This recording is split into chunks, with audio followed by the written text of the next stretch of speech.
Hello दोस्तों यहाँ पर हमारे पास है क्लास 10th के मैथ का जो चैप्टर है 6 त्रिभुज, उसी का जो प्रश्नावली है 6.2, इसी को हम लोग इस वीडियो में हल करने वाले हैं। ठीक है, एक चीज़ और कि ये वाला जो वीडियो है ये प्रश्नावली 6.2 का ये पार्ट दूसरा है, जिसमें हम लोग क्वेश्चन नंबर 6 से आगे हल करेंगे। ठीक है, और पार्ट 1 का लिंक आपको इसी वीडियो के नीचे डिस्क्रिप्शन में मिल जाएगा तथा वीडियो के लास्ट में जब देखेंगे तो लास्ट में भी आपको मिल जाएगा। ठीक है, तो चलिए इसको हल करते हैं। देखिए, सबसे आसान तरीका यही है ये ऐसे प्रश्नों को हल करने का कि आपको प्रमेय पता होना चाहिए। ठीक है, आपके बुक में ही दिया हुआ है प्रमेय 6.1 और 6.2। ठीक है, अगर आपने इसका पार्ट 1 देख लिया है तो उसमें हमने बता दिया है प्रमेय। ठीक है, नहीं देखा है तो सबसे पहले मैं आपको प्रमेय बताया था, उसके बाद से ये वाला क्वेश्चन एकदम से इजीली कैसे हल होता है। तो आ जाइए आप प्रमेय को समझते हैं। ठीक है, बहुत आसान है। देखिए, प्रमेय 6.1 क्या कहता है कि अगर कोई त्रिभुज है, ठीक है, अगर कोई त्रिभुज है और इस त्रिभुज में आपको पता चल जाए कि ये वाला जो रेखा है, ठीक है,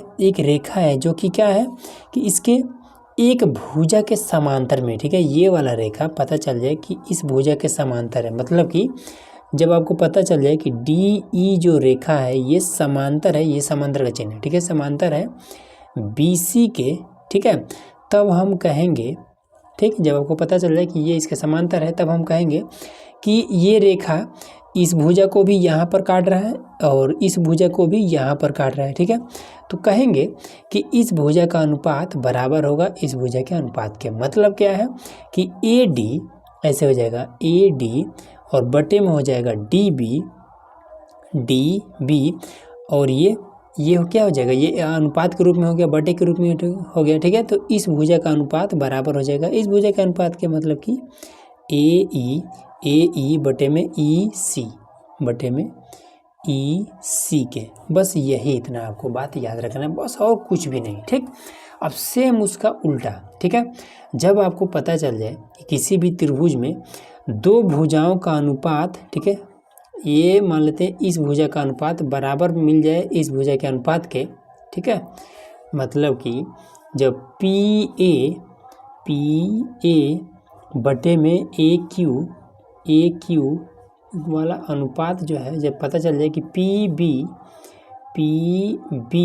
बटे में बी आर के बराबर है, जब इस भुजा का अनुपात मालूम चल जाए कि इस भुजा के अनुपात के बराबर है, तब हम कहेंगे कि ए बी जो भुजा है ए बी ये समांतर हो जाएगा क्यू आर के, समांतर हो जाएगा क्यू आर के। बस यही बात है और कुछ भी नहीं है दोनों प्रमेय में।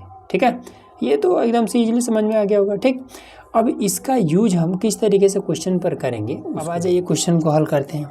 इसमें कह रहा है कि ओ पी, ओ क्यू और ओ आर पर स्थित बिंदु ए बी सी इस प्रकार है। ठीक है, तो ये इसमें कह रहा है कि ओ पी, यहाँ पर ये ओ है, ठीक है, ओ पी और उसके बाद से ओ क्यू और ओ आर, यही तीनों है। ठीक है, पर स्थित बिंदु इन सभी पर एक बिंदु स्थित है ए और यहाँ पर बी है, यहाँ पर सी है। ठीक है, स्थित है। कह रहा है कि ए बी समांतर है पी क्यू के। अब यहाँ पर देखिए, पहले से हमें पता चल गया कि जो ए और बी है ये वाला जो भुजा है किसके समांतर है, पी क्यू के समांतर है। ठीक, उसके बाद से ए सी पी आर के समांतर है। ठीक है, ए सी पी आर के समांतर है। ए सी कहाँ पर है, तो ए और सी ये वाला भुजा इसके समांतर है। ठीक है, तो हमें बताना है कि क्या जो बी सी भुजा है ये क्यू आर के समांतर है, क्या ये वाला भुजा इसके समांतर है। तो देखिए कैसे बताएंगे, सिंपल है। सबसे पहले एकदम से विस्तार रूप से लिखेंगे कि दिया है, क्या क्या चीज़ दिया है। तो इसमें हमने देखा है कि जो भुजा ए बी है ये समांतर है पी क्यू के। ठीक है, तथा एक हमने और देखा है कि जो ए सी भुजा है ये समांतर है पी आर के। लास्ट में लिख दीजिए है, ख़त्म कहानी। आया समझ में। उसके बाद से ज्ञात करना है, ज्ञात करना है, क्या ज्ञात करना है कि जो इसमें भुजा है बी सी ये समांतर है क्यू आर के, ये चीज़ हमें ज्ञात करना है। ठीक है, कितना आसान है। उसके बाद से लास्ट में हम लिखेंगे क्या, उपपत्ति। ठीक है, उपपत्ति लिखेंगे और शुरू हो जाएंगे हल करने के लिए। ठीक, तो देखिए सबसे पहला चीज़ इसमें दिया हुआ है ये वाला, ये पहले दिया हुआ है, तो ये वाला चीज़ कहाँ पर है, तो ए बी पी क्यू के समांतर में है। ठीक, तो ये वाला यहाँ पर एक त्रिभुज बन रहा है, ठीक है। तो इस वक्त त्रिभुज को ले लेंगे। तो ए बी और पी क्यू किस त्रिभुज में है? तो त्रिभुज पी ओ क्यू वाले में, इस वाले त्रिभुज में है। तो ले लेंगे, सबसे पहले यहाँ पर लिखेंगे कि त्रिभुज पी ओ क्यू में, इस तरीके से हम, ठीक। तो इस त्रिभुज में हमें क्या चीज़ दिखाई दिया था कि ए बी जो है ये पी क्यू के समांतर है। तो लिख लेंगे कि इस त्रिभुज में जो ए बी भुजा है ये समांतर है पी क्यू के, ठीक। यहाँ पर बता देंगे कि ये दिया है, तो यहाँ पर हमने लिख दिया कि दिया है। इतना क्लियर हो गया। अब इसके बाद से जब ये वाला इसके समांतर है, तो हमने आपको प्रमेय में क्या बताया था कि जब आपको पता चल जाए कि ये दोनों आपस में समांतर हैं तो इस भुजा का अनुपात बराबर हो जाएगा इस भुजा के अनुपात के। तो वही चीज़ हम लिख देंगे। तो यहाँ पर कैसे लिखेंगे? तो ऊपर से ही ओ बी बटे में बी क्यू, ठीक है, कौनों भी पहले लिख सकते हैं। तो ओ बी बटे में बी क्यू बराबर हो जाएगा कौन? ओ ए बटे में ए पी, ओ ए बटे में ए पी, ये हो जाएगा बराबर, ठीक। तो यहाँ लिख देंगे कि कैसे हुआ है। तो लिख देंगे कि प्रमेय जो हमारा दिया है बुक में 6.1 से इस तरीके से आपको लिख देना है, ख़त्म कहानी, ठीक। ये चीज़ क्लियर हुआ। उसके बाद से इसी को मान लेंगे समीकरण 1। अब आ जाइए, दूसरा चीज़ इसमें दिया हुआ है यहाँ पर कि ए सी पी आर के समांतर है, ए सी पी आर के समांतर है। तो ये कहाँ पर है? ये वाला ए सी इस पी आर के समांतर है, किस त्रिभुज में है? तो पी ओ आर में, त्रिभुज पी ओ आर में। तो यहाँ पर लिख लेंगे अब त्रिभुज पी ओ आर में, इस तरीके से लिख लेंगे। तो इस त्रिभुज में क्या है? तो ए सी भुजा समांतर है पी आर के, लिख लेंगे कि दिया है, ये चीज़ हमने लिख लिया, ठीक। अब इसमें देखिए, तो जब ये वाला इसके समांतर है तो हम लिख देंगे क्या कि ओ ए बटे में ए पी, यहाँ लिख देंगे कि ओ ए बटे में कितना हो जाएगा? ए पी बराबर में, फिर अब ये वाला तो ओ सी बटे में सी आर, कितना आसान है, ओ सी बटे में सी आर। तो ये भी कैसे हुआ है तो बता देंगे कि जो हमारा बुक में प्रमेय दिया हुआ है 6.1 से, बस समीकरण इसको 2 मान लेंगे, हो गया। अब इसमें देखेंगे कि ये वाला और इधर का ये वाला ये तो बराबर है, ठीक। तो जब बराबर है तब हम क्या कर सकते हैं कि इस मान को उठा करके, ठीक है, ये वाला मान किसके बराबर है? ओ ए बटे में ए पी के, ठीक है। ये वाला मान किसके बराबर है? तो ओ ए बटे में ए पी के, ठीक। तो या तो आप इस मान को उठाइए और यहाँ पर रख दीजिए, या फिर इस मान को उठाइए यहाँ पर रख दीजिए। तो यहाँ पर हम लिख देंगे ऐसे। तो सबसे पहले लिख लेते हैं कि ओ बी बटे में बी क्यू और बराबर लगा देते हैं, ठीक है। अब इसके बाद से क्या करते हैं कि ये वाला हमने नोट किया है तो इसके स्थान पर ये वाला मान पुट कर देते हैं, ठीक। तो यहाँ पर दोनों समीकरण, इसीलिए हमने समीकरण 1 और 2 मान लिया था, ठीक है। तो यहाँ पर हम क्या कर देंगे, लिख देंगे कि ओ सी बटे में सी आर, ठीक। तो ये दोनों कैसे हुआ है? तो समीकरण 1 और समीकरण 2 से। तो यहाँ पर लिख देंगे कि समीकरण 1 और समीकरण 2 से, बस इतना बात आपको लिख देना है। अब इसमें क्या करना है? कुछ नहीं करना। अब देखिए यहाँ पर आपको क्या चीज़ मिल रहा है, हमें ये चीज़ और ये चीज़ दिया था तो ये तो हमने लिख दिया है, ठीक है। हमें बताना है ये वाला चीज़ कि क्या ये वाला और ये वाला समांतर है, ठीक है। तो देखिए अब हमें क्या चीज़ यहाँ पर मिल चुका है कि जो ओ बी है और बटे में बी क्यू, मतलब ओ बी बटा बी क्यू, ये वाला अनुपात किसके बराबर है? ओ सी बटे में सी आर।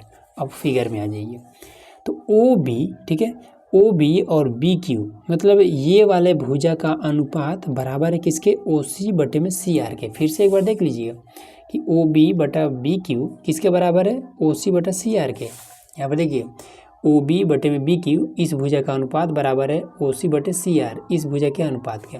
अब आ जाइए, फिर से एक बार मैं आपको याद दिला देना चाहता हूँ इसमें हमने आपको प्रमेय 6.2 में हमने आपको बताया था कि जब आपको सबसे पहले पता चल जाए कि इस भुजा का अनुपात, ठीक है, किसी भी त्रिभुज के दो भुजाओं का अनुपात जब आपस में बराबर हो, ठीक है, तब हम कहेंगे कि ये वाला भुजा इसके इस भुजा के समांतर है। ठीक, तो सेम यही वाला चीज़ तो यहाँ पर अप्लाई कर देना है। यहाँ पर हमें क्या पता चल रहा है कि ये वाला भुजा इस भुजा के अनुपात के बराबर है, तब BC इसके समांतर हो जाएगा। बस यही चीज़ यहाँ पे लिख देना है। ठीक है, तो यहाँ पर ये दोनों भुजा का अनुपात बराबर है। ठीक, तो यहाँ लिख देंगे इसलिए जो हमारा भुजा BC है ये समांतर हो जाएगा QR के।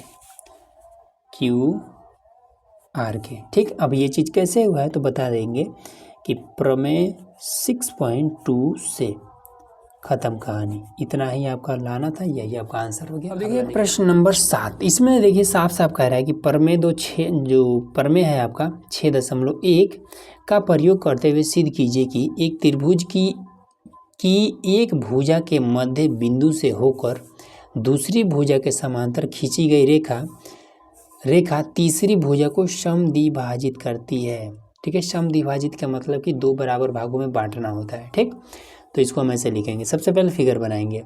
तो एक हमने त्रिभुज बना लिया, ये कुछ इस तरीके का, ये हमने त्रिभुज बना लिया। ठीक है, इसका नाम देते हैं A, इसका नाम है B और इसका नाम है C। ठीक, अब इसमें कहता है यहाँ पर कि एक त्रिभुज की एक भुजा के मध्य बिंदु से होकर, ठीक है, एक त्रिभुज है, इसके किसी भी एक भुजा के मध्य बिंदु मतलब बीचों बीच बिंदु से, ठीक है, मान लेते हैं यहीं से, ये आपका क्या है, बीचों बीच है। ठीक, A B के एकदम से बीचों बीच में हमने एक बिंदु लिया है। ठीक है, तो कह रहा है ना यहाँ पर कि मध्य बिंदु से होकर दूसरी भुजा के समांतर खींची गई रेखा।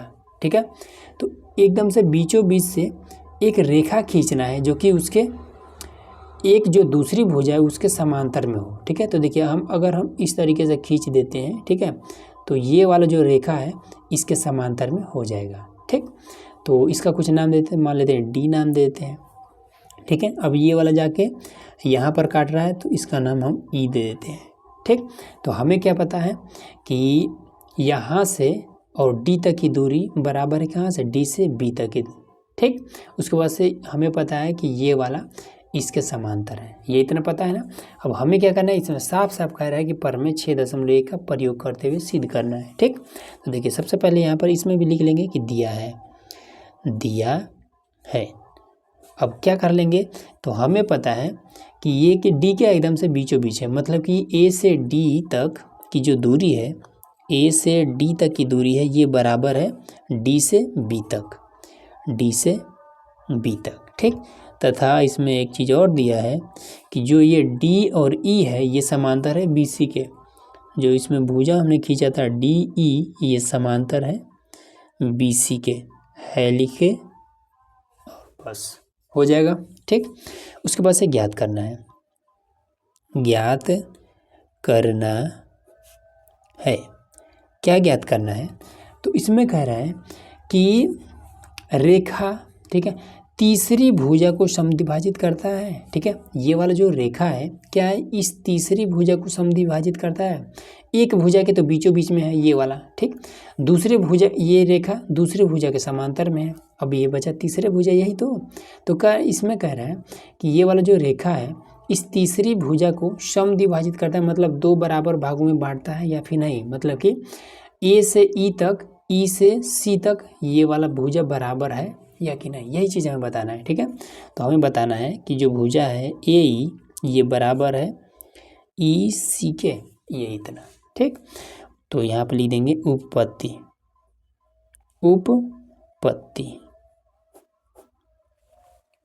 ठीक, तो चलिए काम करते हैं इसमें। तो लिखेंगे कि त्रिभुज ABC में, ठीक है, ABC में। ठीक, अब इसमें देखिए कि DE समांतर BC है, DE समांतर BC है, ये आपका दिया हुआ है। ठीक है, दिया है।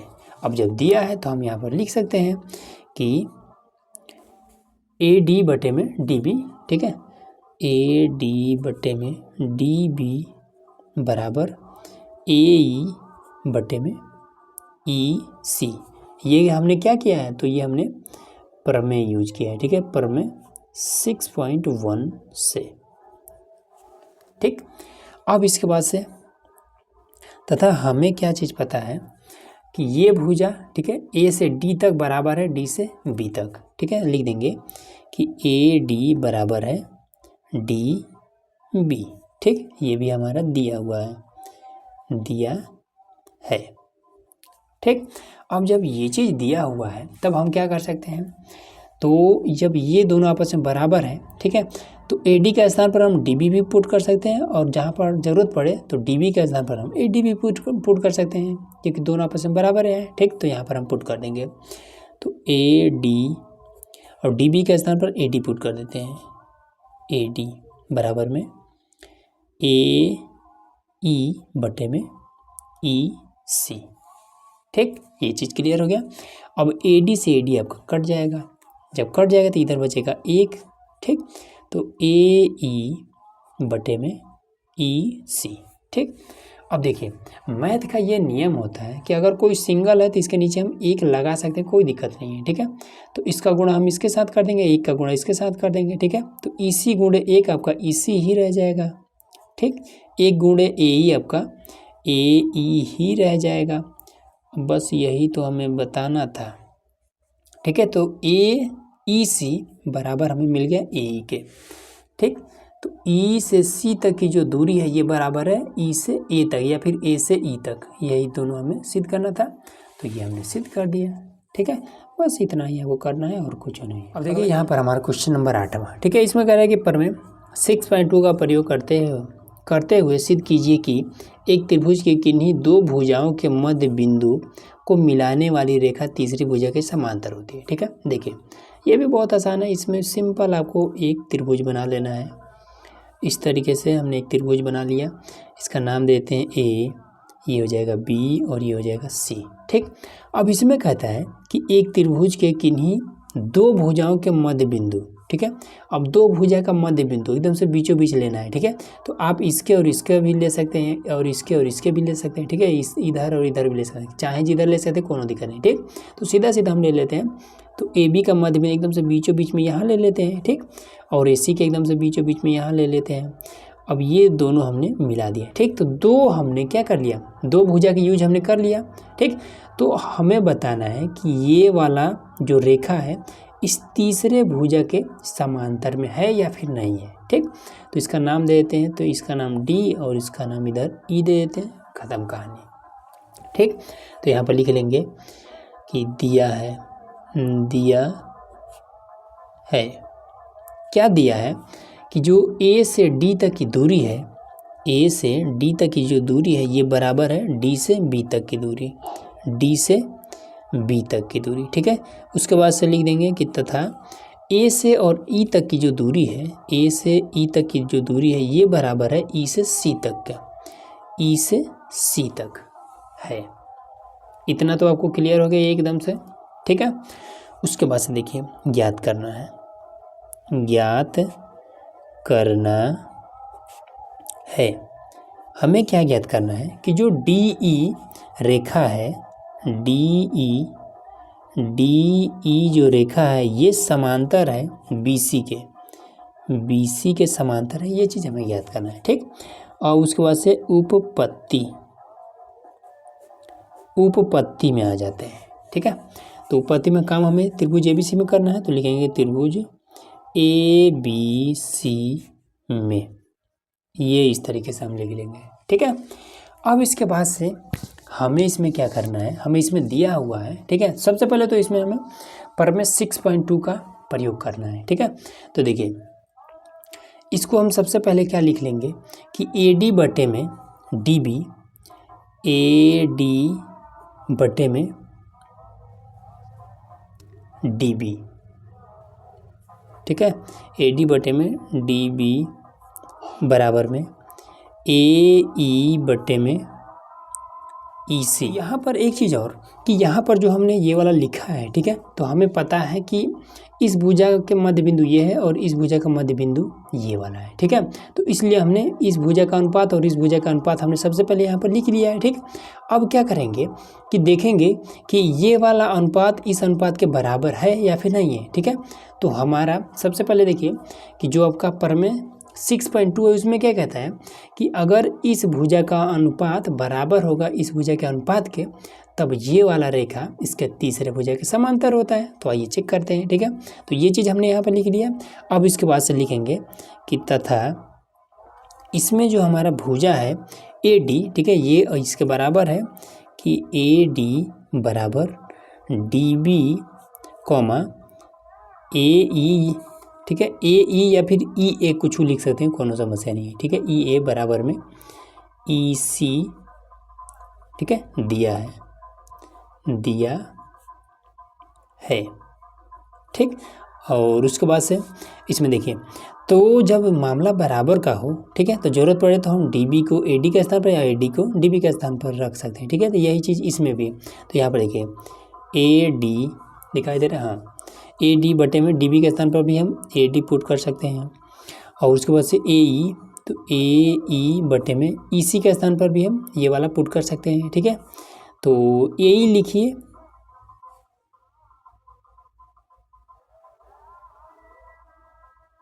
हाँ ठीक है, यहाँ पर देखिए तो ये हो जाएगा AE। हमने AE के बजाय EA लिख दिया, वही थोड़ा सा कन्फ्यूजन है, ठीक है। तो ये भी सही है, AE लिखिए या फिर EA, दोनों एक ही चीज़ है, ठीक। अब यहाँ पर देखिए कि ये वाला जो हमारा अनुपात था, ठीक है, इसको अगर हम काट दें 1 आ रहा है, और ये वाला जो हमारा अनुपात था इसको भी अगर हम काट दें तो भी हमारा 1 आ रहा है, ठीक। तो अब हमारा प्रमेय 6.2 क्या कहता है कि जब त्रिभुज के दो भुजाओं का अनुपात अगर आपस में बराबर है तब ये वाला इसके समांतर में होगा। तो यहाँ लिख देंगे, इसलिए जो DE है ये समांतर हो जाएगा BC के। कैसे होगा तो बता देंगे कि प्रमेय 6.2 से, बस यही आपका हो जाएगा आंसर, और कुछ नहीं करना है। देखिए यहाँ पर जो क्वेश्चन नंबर 9 है, ठीक है, इसमें आपको थोड़ा सा एक रचना करना पड़ेगा, उसके बाद से आप इसको इजीली हल कर पाएंगे, ठीक है। तो देखिए सबसे पहले कह रहा है कि ABCD एक समलंब है जिसमें AB समांतर है DC के, ठीक, तथा इसके विकर्ण परस्पर बिंदु O पर प्रतिच्छेद करते हैं। तो दर्शाइए कि AO बटे में BO और CO बटे में DO है, ठीक। तो देखिए सबसे पहले समलंब आपको किस तरीके का होता है ये चीज़ आपको पता होना चाहिए। तो ये एक उसका भुजा छोटा होता है और दूसरा जो भुजा होता है थोड़ा सा बड़ा होता है, कुछ इस टाइप का ये आपका समलंब होता है, ठीक है। समलंब आपको समझ में आ गया। इसका नाम देते हैं A और इसका नाम देते हैं B और इसका नाम देते हैं C और इसका नाम देते हैं D। ये हमने समलंब बना लिया। उसके बाद क्या कह रहा है कि इसके जो विकर्ण है O पर प्रतिच्छेद करते हैं, मतलब दोनों विकर्ण बनाना है इस तरीके से। ये तिरछा वाला ये आपका विकर्ण है, ठीक। अब जहाँ पर कट रहा है ना इसका नाम हमें O रख देना है, ये चीज़ इसमें कह रहा है। आगे समझ में। अब इसके बाद से क्या करना है कि AO बटे में BO और CO बटे में DO, ये चीज़ हमें इसमें से दर्शाना है, ठीक। तो देखिए आपको सिंपल एक काम करना है कि देखिए ये इस पर हम प्रमेय कब लगा सकते हैं, ठीक, जब हमारा प्रमेय तभी अप्लाई हो सकता है जब कोई त्रिभुज हो और उसमें एक रेखा इस तरीके से किसी के समांतर में हो तब, ठीक है। अब इसमें तो कोनो समांतर में है नहीं है, तब यहाँ पर मामला गड़बड़ हो जाएगा। तो इसके लिए आपको रचना करना पड़ेगा ऐसे कि यहाँ से हमने एक रेखा खींच लिया, ठीक है। अब इस बिंदु का कुछ नाम देते हैं, ABCD इसमें है, ठीक है, GHIJ जो मन करे वो दे सकते हैं, तो E नाम दे देते हैं। ये चीज़ आ रहा समझ में। अब यहाँ पर लिखेंगे, देखिए लिखेंगे कि दिया है, क्या चीज़ दिया है कि AB और समांतर है DC के, ये वाला इसके समांतर है, ये चीज़ इसमें दे दिया है कि AB समांतर है DC के, ठीक है। और उसमें कुछ नहीं है, बस छोड़ दीजिए। ज्ञात करना है,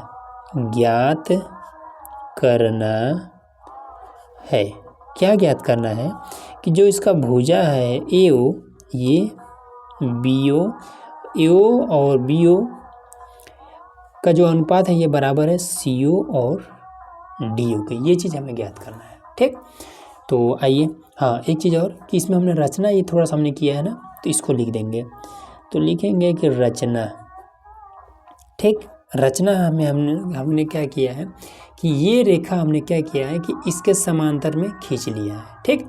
आप चाहें तो इसके भी समांतर में कह सकते हैं कि ईओ हमने CD के समांतर में खींचा है, ठीक। या फिर आप कह सकते हैं कि ईओ हमने AB के समांतर में खींचा। कोनों के समांतर में आप लिख सकते हैं रचना में, कोई दिक्कत नहीं है, ठीक। तो यहाँ पर हम लिख देंगे कि हमने एक रेखा ईओ समांतर AB खींचा। बस ये इतना आपको बता देना है, ठीक है, कि हमने ईओ इसके समांतर में खींचा है। आ रहा है समझ में। अब आ जाते हैं उपपत्ति में। उपपत्ति, तो उपपत्ति में ये वाला इसके समांतर में है, तो हम किस त्रिभुज को लेंगे, तो ADB में लिखेंगे कि त्रिभुज ADB में, इस तरीके से, ठीक। तो इस त्रिभुज में क्या खास बात है कि ईओ इसमें AB के समांतर है, यही खास बात है। तो लिख देंगे कि इसमें जो है ईओ ये समांतर है AB के, ठीक। तो ये चीज़ कैसे हुआ है, तो हम बता देंगे कि हमने रचना किया है, रचना से। आ रहा है समझ में। अब इसके बाद से जब हमने रचना किया है, हमें मिल गया कि ये इसके समांतर में है, तब हम क्या कर देंगे, प्रमेय अप्लाई कर देंगे। तो प्रमेय में हमारा क्या कहता है कि जब किसी त्रिभुज में एक भुजा के समांतर में अगर कोई रेखा मिल जाता है, तो इस भुजा का अनुपात बराबर हो जाएगा इस भुजा के अनुपात के, ठीक।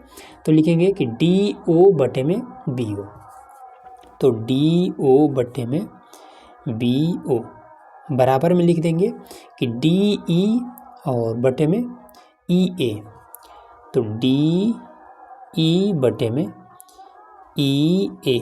ये चीज़ कैसे हुआ है, तो बता देंगे कि हमने प्रमेय 6.1 का प्रयोग किया है, 1 से। इतना आ गया समझ में। अब इसी को हम समीकरण 1 मान सकते हैं, कोनो समस्या नहीं है, ठीक। अब इसके बाद से देखिए कि ये वाला इसके समांतर में है, ठीक, और ये वाला इसके समांतर में है। तो जब ये दोनों आपस में समांतर है और ये इसके समांतर में है, तो इसका मतलब क्या हुआ कि ये इसके भी समांतर होगा। तो ये चीज़ आपको यहाँ पर सबसे पहले दर्शाना पड़ेगा, ठीक है। लिख देंगे कि तथा जो इसका भुजा है AB, ये समांतर है AB, ठीक है। ये वाला इसके समांतर में है, यहाँ पर लिख देंगे कि AB समांतर है CD के, दिया है, ठीक है। और हमने EO समांतर खींचा है AB के, और EO हमने समांतर खींचा है AB के रचना से, ठीक है। तो ये भी CD क्या है, AB के बराबर है, CD और EO भी AB के क्या है, समांतर में है। यहाँ पर देखिए AB CD के समांतर में है और AB के समांतर EO भी है, इसलिए जो EO भुजा है ये समांतर हो जाएगा CD के, ठीक। अब यहाँ पर EO इस CD के समांतर में मिल गया, ठीक। तो हमने आपको क्या बताया था प्रमेय 6.1 में कि जब त्रिभुज में आपको दो भुजा आपस में समांतर मिल जाए, तो इस भुजा का अनुपात बराबर हो जाएगा इस भुजा के अनुपात के। तो यहाँ पर लिख देंगे कि AE बटे में ED, लिख देंगे कि AE बटे में ED बराबर में यहाँ पर AO बटे में CO, ठीक। AO बटे में CO कैसे ये हुआ है, तो बता देंगे कि प्रमेय 6.1 से ये चीज़, ठीक। तो ये वाला आपका इतना क्लियर हो गया। अब इसके बाद से देखिए एक काम करेंगे, इसमें इधर क्या है आपका कि DE बटे में EA है, ठीक है। यहाँ पर भी क्या है DE या फिर AD दोनों एक ही चीज़ है, ठीक है। तो इसको सबसे पहले क्या करते हैं कि इस रूप में बना लेते हैं इसको भी, ठीक है। DE को ऊपर भेजते हैं और ई ए को नीचे इसमें भी लाते हैं, ठीक है। तो देखिए इसको हम क्या करेंगे, सबसे पहले तीसरा तीसरा गुणा कर लेंगे। तो ये इधर आ जाएगा ए ई और गुणे में सी ओ, फिर ए ओ, अब इसको भी हम इधर गुणा कर देंगे तो गुणे में ई डी, ठीक है। ई डी लिखिए या फिर डी ई लिखिए, दोनों एक ही चीज़ है, ये चीज़ आपको ध्यान में रखना है। तो हमें इस रूप का बना लेना है, ठीक है। तो डी ई ऊपर आना चाहिए और ई ए नीचे। तो डी ई, तो सबसे पहले हम क्या करते हैं कि डी ई या फिर ई डी, तो डी ई इसको लिख लेते हैं, कन्फ्यूजन हो, डी ई। अब ये क्या है यहाँ पर, ए ई है जो कि बराबर की इधर है और गुणे में है। अब इसको हम जब बराबर की इधर लाएंगे तो भाग में हो जाएगा, तो बटे में ए ई हो जाएगा, ठीक। अब इधर बचा है सी ओ, तो सी ओ लिख लेंगे, ये गुणे में है, ये वाला इधर आएगा तो भाग में हो जाएगा, ए ओ हो जाएगा। ये आपका इतना आ गया है, ठीक। इसको मान लेंगे समीकरण 2। ये चीज़ क्लियर हो गया। अब इसके बाद से क्या करेंगे, हम इसमें देखेंगे कि ये वाला आपका कितना है, डी बटे में ई ए के बराबर है, और ये वाला आपका कितना, डी बटे में ए ई के बराबर है, ठीक। ए ई या फिर ई ए दोनों की चीज़ है। तो ये क्या है, ये दोनों एक सेम है, ठीक। तो हम क्या कर सकते हैं कि सेम जैसे हमने क्वेश्चन नंबर आपका 6 में किया था ना, सेम वही वाला काम यहाँ भी कर देंगे, ठीक है। तो यहाँ भी हम क्या कर देंगे कि सी ओ और ए ओ के आगे हम इस वाले मान को उठा करके यहाँ पर हम पुट कर सकते हैं, ठीक। तो यहाँ पर हम ऐसे लिख देंगे कि डी ओ या फिर सबसे पहले सी ओ बटे में ए ओ बराबर में डी ओ बटे में बी ओ, डी ओ बटे में बी ओ, ठीक। अब देखिए क्या आ रहा है कि नहीं आ रहा है हमारा। तो देखिए ए ओ बटे में बी ओ है, सी ओ बटे में डी ओ है, हमारा कितना आ रहा है, हमारा इधर उधर आ रहा है, ठीक है, कोनो दिक्कत नहीं है। फिर से हम गुणा कर लेते हैं, तो सी ओ गुणे में इसको हम इसके साथ गुणा करा देंगे, तो बी ओ, जब बीच में बराबर होता है तो तीसरा ही तीसरा गुणा होता है, ठीक है ना। फिर डी ओ और फिर इसके साथ करा देंगे गुणा, तो ए ओ हो जाएगा, ठीक। अब हमें क्या करना है, ए ओ बटे में बी ओ लाना है। तो देखिए ए ओ इधर है तो ए ओ लिख लेंगे, बी ओ को इधर लेके चल जाएंगे तो भाग करने लगेगा, तो यहाँ पर ये बी ओ हो जाएगा। फिर इधर सी ओ है तो सी ओ हो जाएगा, इसको इधर लाएंगे तो भाग करने लगेगा, तो ये डी ओ हो जाएगा, ये इतना, ठीक। अब देखिए ए ओ बटे में बी ओ, सी ओ बटे में डी ओ, ठीक। तो इधर उधर है, उससे कोनो दिक्कत नहीं है, ठीक है। ए ओ बटे में डी ओ, ये क्या है, ए ओ बटे में बी ओ, सी ओ बटे में डी ओ, आपका सेम आ गया, ठीक है। इधर उधर है, उससे कोनो समस्या नहीं, यही आपका आंसर हो जाएगा। अब देखिए यहाँ पर हमारा क्वेश्चन नंबर 10वां, ठीक है। देखिए 10वां भी बहुत आसान है। इसमें कह रहे कि एक चतुर्भुज ए बी सी डी के विकर्ण परस्पर ओ पर इस प्रकार प्रतिच्छेद करते हैं कि ए ओ बटे में बी ओ बराबर सी ओ बटे में डी ओ है, दर्शाइए कि ए बी सी डी एक समलंब है, ठीक है। जो क्वेश्चन नंबर 9 हमने हल किया ना, सेम उसका उल्टा कर दिया है, ठीक है। तो देखिए इसको भी सेम उसी तरीके से फिगर बना लेंगे एक। तो ये हमने एक फिगर बना लिया, ठीक है। तो देखिए यहाँ पर बात कर रहा है चतुर्भुज की, ठीक है। चतुर्भुज मतलब 4 भुजाएं होना चाहिए, ठीक। तो ये भी आपका एक चतुर्भुज है, ये ए, ये हो जाएगा बी, और ये हो जाएगा सी, और ये हो जाएगा डी, ठीक।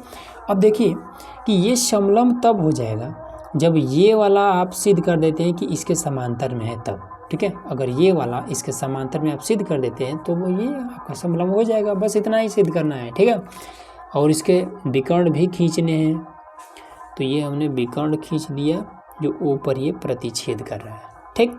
अब इसमें आपको सब कुछ मिल जाएगा, ए ओ मिल जाएगा, बी ओ सी ओ मिल जाएगा, ए ओ बी ओ सी ओ डी ओ सब कुछ मिल गया। यहाँ पर देखिए लिखेंगे कि दिया है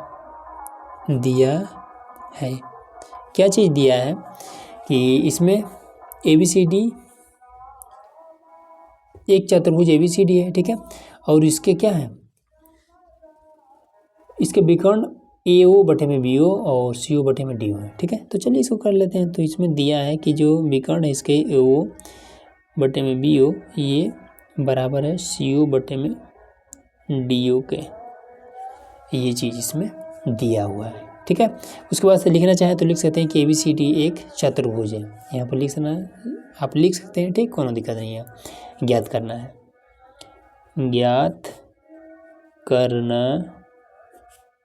है, क्या ज्ञात करना है कि ए बी सी डी एक समलंब है,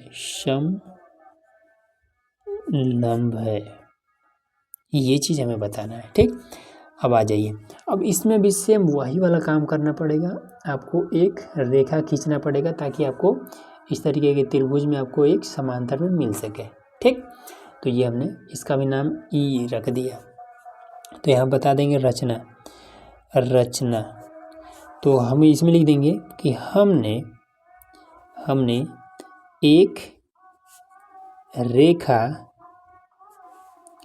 ई ओ समांतर ए बी खींचा। सबसे आसान तरीका है। ठीक है, अब लिख देंगे उपपत्ति। उपपत्ति, उपपत्ति में अब ई ओ ए बी समांतर है ना, ये और ये समांतर में है, तो इस वाले त्रिभुज को ले लेंगे ए डी बी में। त्रिभुज ए डी बी में ये वाला त्रिभुज ले लेंगे। ठीक, तो इसमें क्या चीज़ है, तो इसमें ई ओ समांतर है ए बी के। कैसे है, तो रचना से, रचना से। आ रहा है समझ में। अब इसके बाद से क्या कर देंगे, तो जब ये वाला इसके समांतर में है तो हम इस पर प्रमेय अप्लाई कर सकते हैं। तो डी ई बटे में ई ए, डी ई बटे में ई ए बराबर डी ओ बटे में बी ओ, डी ओ बटे में बी ओ। ठीक, यहाँ बता देंगे कैसे है, तो ये प्रमेय 6.1 से, ये हमने बता दिया। ठीक, अब इसके बाद से तथा इसमें दिया क्या हुआ है कि ए ओ बटे में बी ओ और सी ओ बटे में डी ओ, ये चीज़ दिया हुआ है। तो हम लिख लेंगे कि ए ओ बटे में बी ओ बराबर में सी ओ बटे में डी ओ, ये चीज़ हमारा दिया हुआ है, दिया है। ठीक, तो अब हम क्या कर लेंगे, इसको मान लेंगे समीकरण 1। ठीक है, और डी ओ बटे में बी ओ इसमें भी है ना, और इसमें भी आपका डी ओ और बी ओ इसमें भी है। ठीक है, तो हम सबसे पहले कुछ इस रूप में इसको हम कर लेंगे। ठीक है, तो कैसे करेंगे, तो तिरछा तिरछा गुणा कर लीजिए, ए ओ गुणे में डी ओ और इधर आपका सी ओ और गुणे में बी ओ, ऐसे कर लेंगे। ठीक, अब जब ऐसे करेंगे तो हमारा डी ओ बटे में बी ओ के रूप में लाना है। ठीक है, तो देखिए डी ओ कहाँ पर, यहाँ पर है, तो यहाँ लिख लेंगे डी ओ और बटे में, अब बी ओ यहाँ पर है। ठीक, गुणे में है, बराबर किधर आएगा तो भाग करने लगेगा, तो बटे में बी ओ हो जाएगा। सी ओ है तो यहाँ पर सी ओ लिख लेंगे, और ए ओ यहाँ पर गुणा कर इधर जाएगा, भाग करने लगेगा तो ए ओ हो जाएगा। ये चीज़ समीकरण 2। अब इतना आ गया समझ में। अब इसमें हम क्या कर देंगे, हम इसमें देख रहे हैं कि ये वाला और इधर का ये वाला दोनों बराबर है। ठीक, अब जब बराबर है तब हम क्या कर देंगे, तो ये वाला इसके सामने भी हम रख सकते हैं। तो यहाँ पर लिख देंगे कि डी ई बटे में ई ए ये बराबर है सी ओ बटे में ए ओ के। ठीक, कैसे ये बराबर है, तो समीकरण 1 और 2 से। ठीक है, इन्हीं दोनों समीकरणों से तो हमने इसको लिया है बराबर में।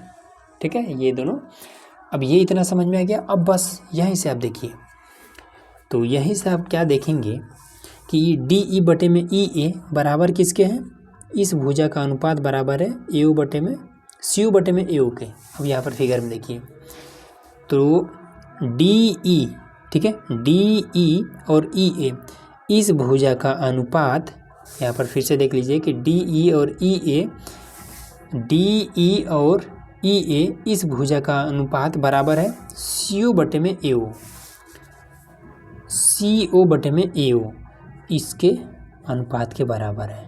देख रहे हैं ना, तो इस भुजा का अनुपात इस भुजा के अनुपात के बराबर है, तब हम कह सकते हैं ना कि ई ओ इसके समांतर होगा। कैसे, प्रमेय 6.2 से। हमने आपको बताया था ना, किसी भी त्रिभुज में जब दो भुजाओं का अनुपात अगर आपस में बराबर होता है तब इसका ये वाला जो रेखा है इसके तीसरे भुजा के समांतर हो जाएगा। बस इतना ही तो आपको सिंपल सा बात है।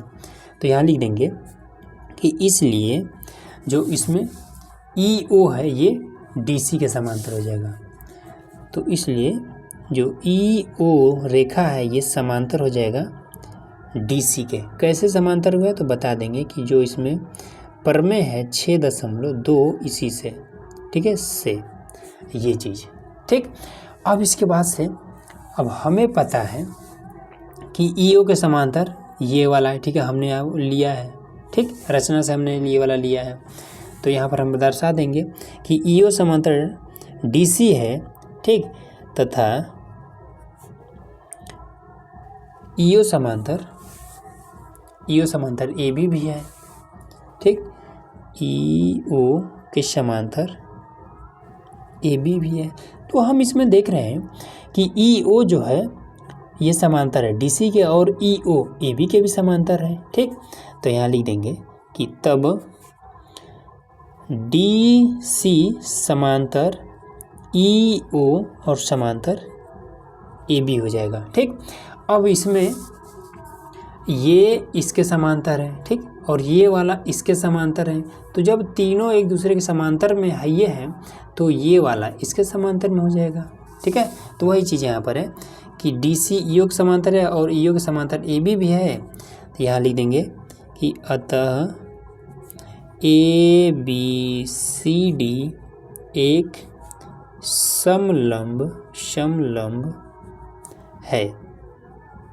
बस यही आपको इतना करना था और कुछ नहीं, ठीक। तो इस तरीके से आपका जो पूरा ये वाला एक्सरसाइज है, प्रश्नावली, ये समाप्त हो गया, ठीक है। तो उम्मीद है कि आपको सब कुछ इजीली समझ में आ गया होगा। तो चलिए मिलते हैं नेक्स्ट वीडियो में, जिसमें हम लोग अगली प्रश्नावली को हल करने वाले हैं। तो उसके लिए चैनल को सब्सक्राइब करके रखिएगा, ठीक है, ताकि जब अगला वीडियो है तो उसका नोटिफिकेशन आपको इजीली मिल जाए।